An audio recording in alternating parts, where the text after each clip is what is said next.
નમસ્કાર, આપ જોઈ રહ્યા છો લખત ન્યૂઝ અપડેટ ચેનલ। તમામ સમાચાર અને અપડેટ મેળવવા માટે ચેનલને સબસ્ક્રાઇબ કરો અને બેલ આઇકન પર ક્લિક કરો જેથી તમામ સમાચાર અને અપડેટ તમને મળી રહે। લખતર તાલુકાના ઝમર ગામ પાસેથી પસાર થતી ઝમર સબ માઇનર કેનાલના પ્રશ્નનો સુખદ રીતે અંત આવતા જિલ્લા સંભાળતા કલેક્ટર શ્રી કેયુરભાઈ સંપતનું સન્માન કરવામાં આવ્યું। ઝમર ગામ પાસે થઈને લખતર ગામના સરગરા ડેમ સુધી આવતી ઝમર સબ માઇનર કેનાલમાં છેલ્લા 7 વર્ષથી પાણી આવતું જ નહોતું। સરકાર દ્વારા લોકોના ટેક્સમાંથી લોકોને સુવિધા મળી રહે તે માટે થઈ નર્મદા કેનાલ બનાવી આપવામાં આવી છે। આ કેનાલનો સૌથી વધુ લાભ લખતર તાલુકાને મળ્યો છે। ત્યારે લીંબડી બ્રાન્ચ કેનાલમાંથી નીકળતી ઝમર સબ માઇનર કેનાલમાં છેલ્લા 7 વર્ષથી પાણી આવતું નહોતું। આથી ઝમર ગામના ખેડૂત વર્ગ દ્વારા સુરનગર જિલ્લા કલેક્ટર શ્રી કેયુરભાઈ સંપતને આ અંગે લેખિત રજૂઆત કરતા કલેક્ટર શ્રી પ્રાંત અધિકારી સાથે ઝમર ગામ પાસે સ્થળ તપાસ કરવા પહોંચ્યા હતા। ત્યારે કેનાલનું કામ નબળું હોવાથી પાણી જમતું હોવાનું ધ્યાને આવ્યું હતું।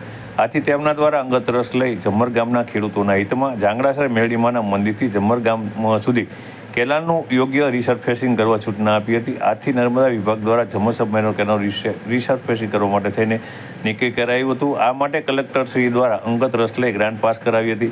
આજે કેનાલનું રિસર્ફેસિંગ કરવાનું શરૂ કરવાનું હતું। આ પ્રસંગે ઝમર ગામમાં કલેક્ટર શ્રીનું સ્વાગત અને બહુમાન કરવાનું આયોજન કરવામાં આવ્યું હતું। આ પ્રસંગે સુરનગર જિલ્લા કલેક્ટર શ્રી કેયુરભાઈ સંપત, પ્રાંત અધિકારી અને નાયબ કલેક્ટર નિકુંજ કુમાર ધુડા, લખતર મામલતદાર આર પટેલ, ઝમર ગામના સુરુપા સાહેબ, નિવૃત્ત ડીવાયએસપી સુખદેવસિંહ રાણા સહિત મોટી સંખ્યામાં ગ્રામજનો, નર્મદા કેનાલ લીંબડી બ્રાન્ચના અધિકારીઓ ઉપસ્થિત રહ્યા હતા અને તેમના દ્વારા ત્યારબાદ સ્થળ ઉપર જઈ અને જે આ કેનાલનું ખાતમુહૂર્ત કરવાનું હતું તેનું ખાતમુહૂર્ત પણ કરવામાં આવ્યું હતું। આ સમયે પણ તમામ અધિકારીઓ અને અહીંયા સ્થળ પર ઉપસ્થિત રહ્યા હતા। તેમની સાથે ઝમર ગામના લોકો પણ ઉપસ્થિત રહ્યા હતા અને બ્રાહ્મણો દ્વારા મંત્રોચ્ચાર સાથે આ નર્મદાની કેનાલનું જે રિસર્ફેસિંગનું કામ છે તે શરૂ કરવામાં આવ્યું હતું અને ટૂંક સમયમાં રિસર્ફેસિંગનું કામ પૂર્ણ થતાં ઝમર ગામને પાણીની સુવિધા મળતી થઈ જશે।